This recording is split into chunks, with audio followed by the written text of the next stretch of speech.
So here I'm in Luna. I'm going to pull up the MPC app. I'll click right here. And now we have our MPC app up right here. So now what I want to do is sort of load in what I want to use today. So I'll get to here. I'll go to load. I'm going to load this one in right here. And it's right there now. Perfect. So I've already got the outputs lined up. I have the output mixer right here. And all my tracks have been designated for a specific output. As you can see here, 1, 2, 3, 4. So everything's stereo. So now I want to come here, close this out actually, and I'm going to play it back. I should probably bring these down a little bit. So they're all selected. I'll bring them down somehow. And I need to go back over to here again real quickly and make sure my selections are good. And I'll come to here and they're selected. So now I can bring them down. Excellent. And now I'll press play start.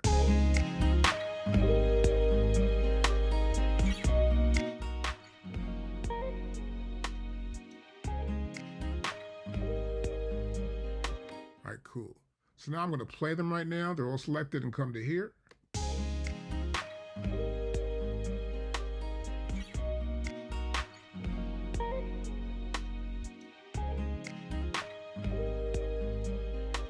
Everything's there.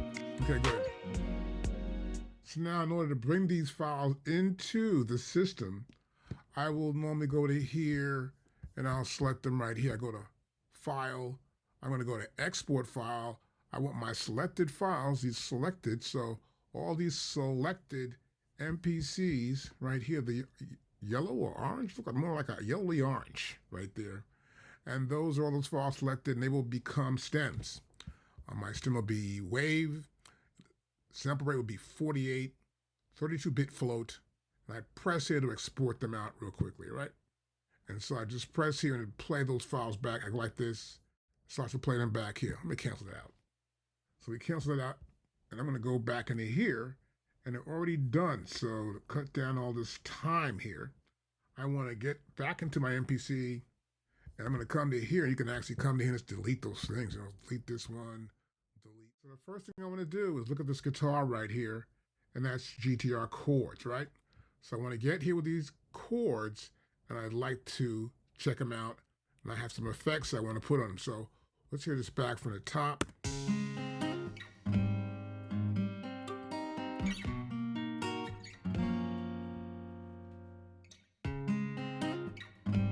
That's a sample, so it's not too bad for a sample. A little dark for me. I want to sort of brighten up a little bit. So the first thing I'm going to do though is make it sound a little different. So I'm going to come to here. I'm going to use the OXIDE tape plugin. I'll turn this on. I'll click it like this. It opens up. Now I'll press play. You notice it looks like a 2-inch machine, right? Like a Studer. And so it is simulating that sound really well. So my setting for it here is going to be 15 IPS. Now if I play it again, I go down here to 7. Now the slower the speed, the darker the sound, and it sort of like brings out the bass. If I go here, I will get some highs and lows. I want to keep both. Now here you'll see I have my VU meter. This is specifically for this OXIDE tape app. And of course, this is the repro. That means it's being reproduced from the playhead. This is just the input. So I press play here, that's just input. If I go to repro, that's the tape playing and the signal that's being recorded to the tape. Pretty cool. So that's what I want to use for that setting. And I come down to here, I want to use this EQ right here. This is the HITSVILLE EQ. This is what they use in Motown.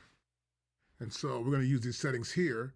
And these settings are for acoustic, guitar, clean. And I just adjusted a few pieces in here, as you can see. And, well, you probably can't see, but that's why this is not, it's the slanted typo. Not typo, slanted type. So that's why you see it like that. Now, I'll close this out, but first I want to turn it on. Now apply it. Get a difference? I'll turn it off. Turn it on.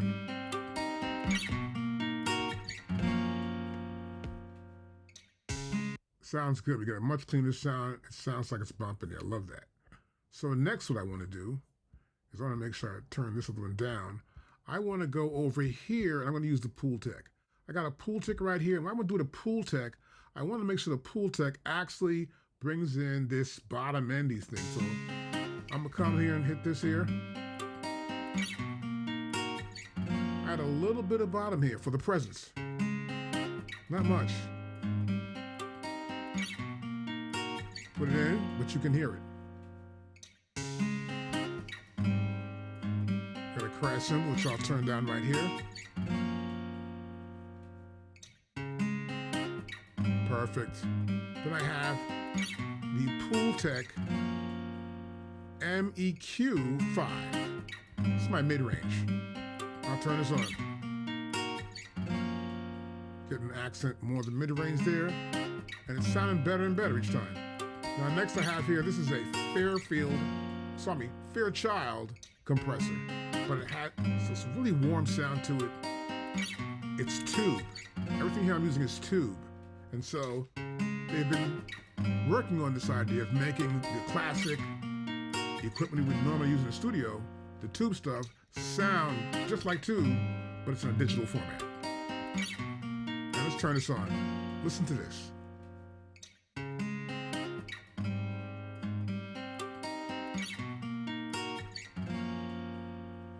Perfect. It just holds it in there. Now I'm going to add some reverb.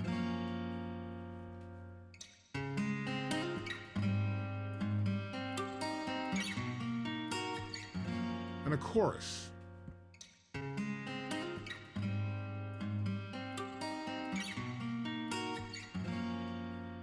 Bring it down a little bit more.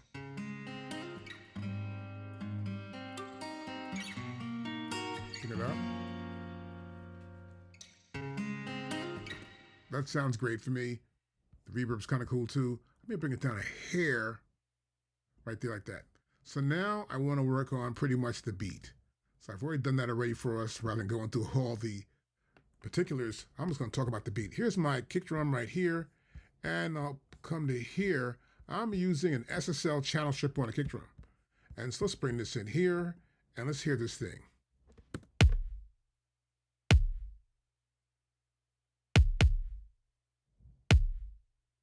I like that. I want to be really punchy, come out there hitting, slapping them hard. So I set up totally here in my channel strip. Got EQs right here, equalizer, you can see that here. My dynamics are here, threshold. Here's my range, here's my release. Here's my other dynamics right here for the gate. It's not really a gate, this is for my compression down here. I can keep this gate going on right here if I want to use this to get the ratio up and the release point. I don't need that right now. But it sounds great from the EQ, great EQ. I always love this SSL channel strip. Gives me a great deal of fun. Now this here is my snare. Let me stop this. And over here also, I better show you this, it's important. See this? I'm killing it here. I'm slapping that sucker right up on the red. I don't care. I'm trying to get as much out of this thing to give it that sound I want to get from it, right? And it's doing it.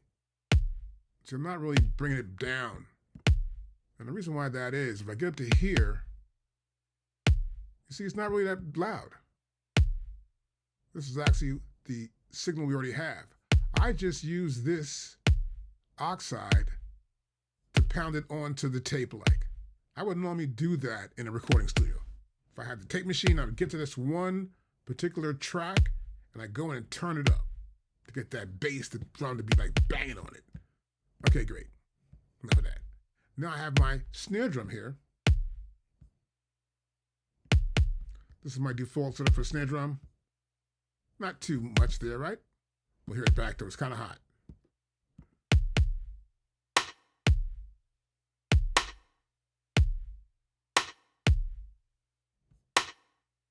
And you see here, not pounding out. Good. I'm bringing my hi-hat.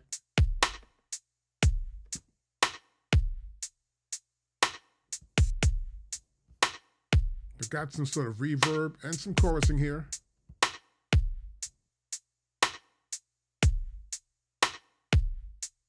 Second kick drum. Clap.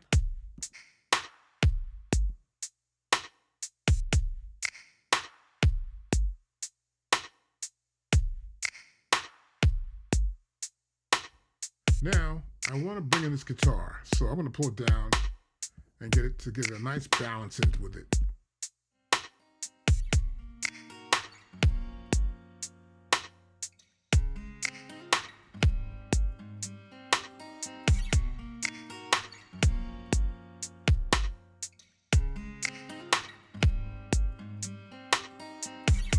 Okay, that's good. I like that for now. I have a second guitar, which is a guitar line.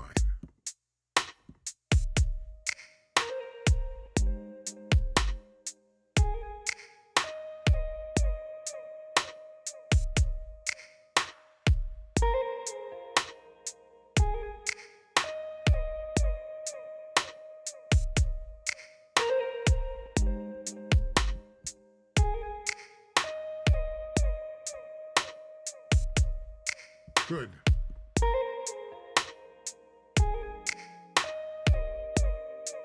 Ring light there.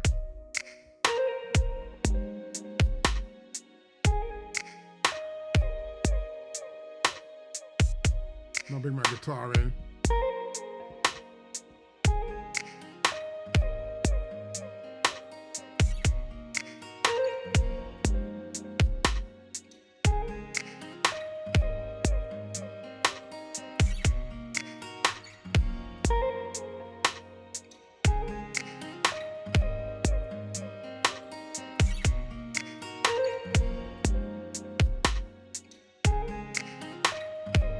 Good. And so now I got my bass line here, pretty simple.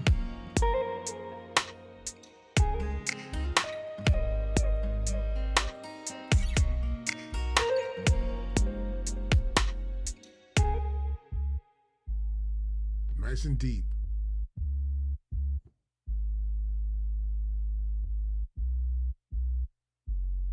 Now everything.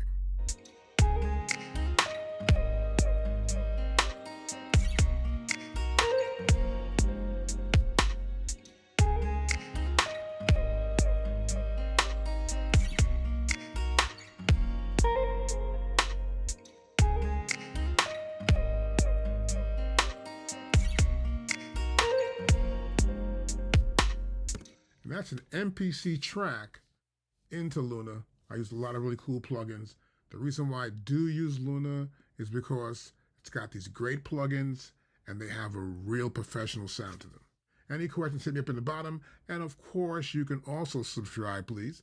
Not many guys do, but we would appreciate it if you could help us out. And we also give lessons at samplebeginners.com. Go in, book the time. My phone number is there too. You can just call.